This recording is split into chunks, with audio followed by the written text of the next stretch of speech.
It's Monday the 24th of October, the last week. We're going, this is it. This is the last fucking hurdle. If you didn't get your costume yet, go fuck yourself. You're not gonna get invited to the party. It's funny. I don't know. The last time I dressed up for Halloween I was 19. I took a Quaalude and I passed the fuck out. Thank God I didn't have to go out with that stupid suit on. I've never been a big... What suit was it? I dressed up as an abortion. I put a sheet on with a fucking hanger around my head. And I took a Quaalude, and the Minnesota Vikings were playing that night. And me and my buddy said we're going to watch the first quarter. And I woke up like at 2 in the morning with a fucking a hanger around my head, like bent. I could have taken my fucking eye out. And I looked at the costume, and I was like, you know what?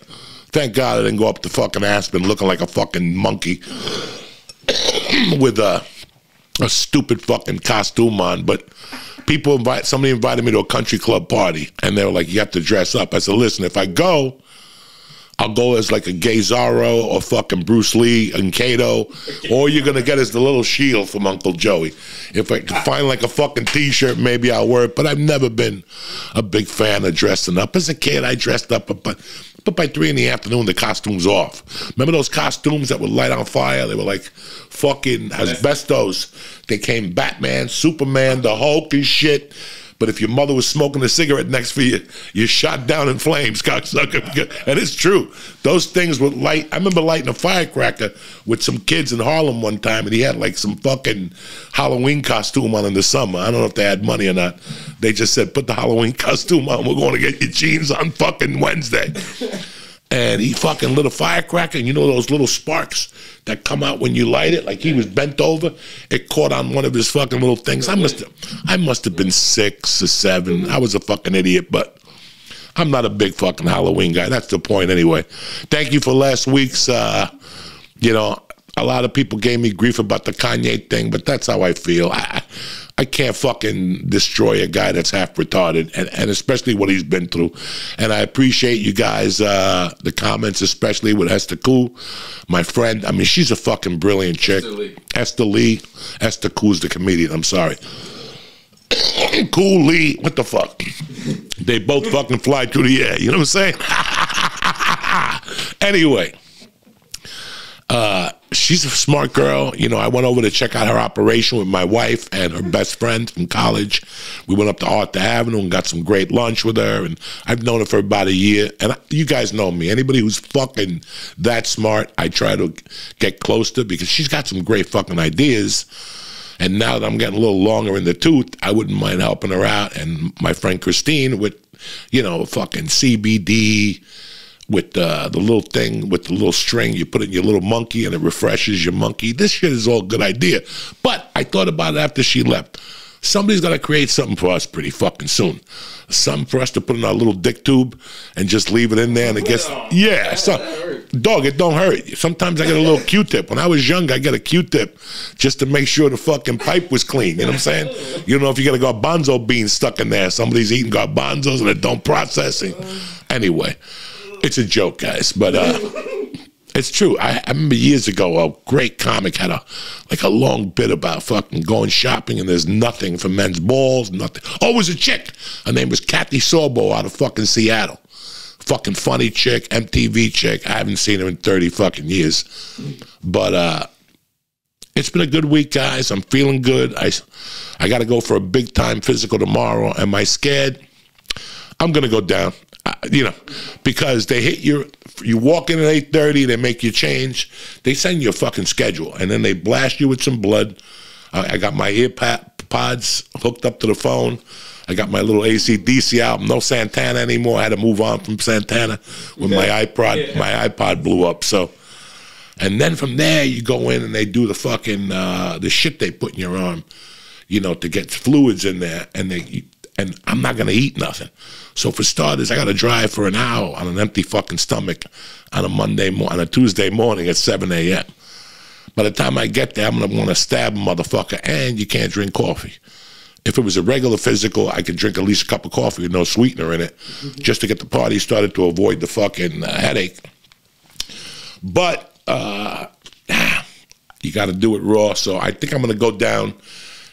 Once they put that shit in my fucking vein to get the flu, I forget what they call it. They always do it. the IV. They always do it in my knuckle, and I fucking go down all the time because they always come back. We missed the vein. God damn it.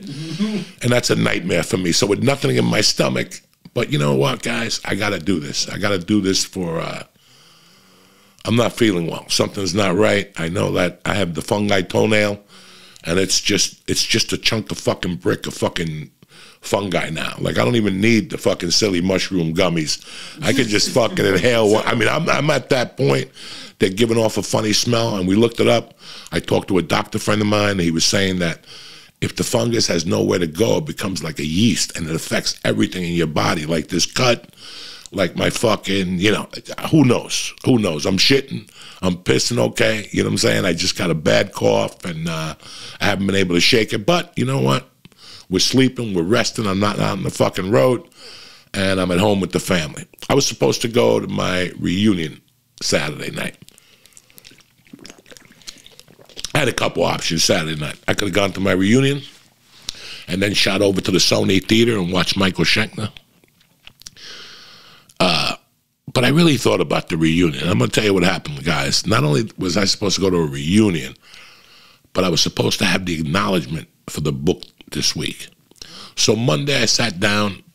I didn't know what an acknowledgement really fucking was. You know, my wife said, just look at all your favorite books and figure it out. I called TJ and just asked him, TJ, I don't know what to do with an acknowledgement. He said, listen, first off, thank your family, a paragraph, and then do the comedy, and then do, you know, your hometown, and then thank the girl that wrote the book with you. And I was like, that sounds perfect. 4 fucking paragraphs.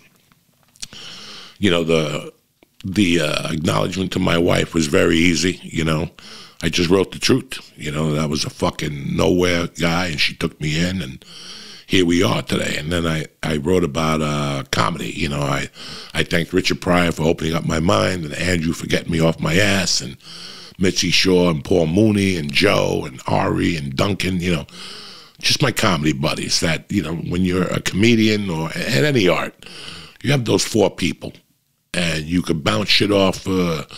That's very important when you're a comic. That's why the open mic program, the phase is so important, because you build bonds. And then it's like, Mike, I got a gig. I'm going to get $100, but if you drive, I'll give you 50. You know, and this is when you're poor. When you're poor and you're giving away 50 fucking bucks, you're helping. And it all comes back to you later on. Somebody will call you with a $100 gig, and you're like, see, when you're a good person, it all matters. But all that aside, like Josh Wolf, somebody like Josh Wolf, I've been friends with that motherfucker since forever. You know, I had to put him in the book. But the hardest and the most, the thing that opened up my eyes about my life, thinking about the reunion, was when I wanted to thank the people. I thanked the people from Union City, you know, for showing me my culture as a child. It was a big Cuban community. And then I thanked North Bergen. And that was tough, because I had to open up with, like, you know, the Benders, and I took it to the Runnies. But in reality, like, the Benders and the Runnies were my people. I loved them till the end of time. I was in so many other houses growing up, and I learning from different people, the Villanos, the Ascalises, the Veneris, you know, there was just so many families. And I got sad for a couple of minutes. I was like, Jesus Christ, these people are gone.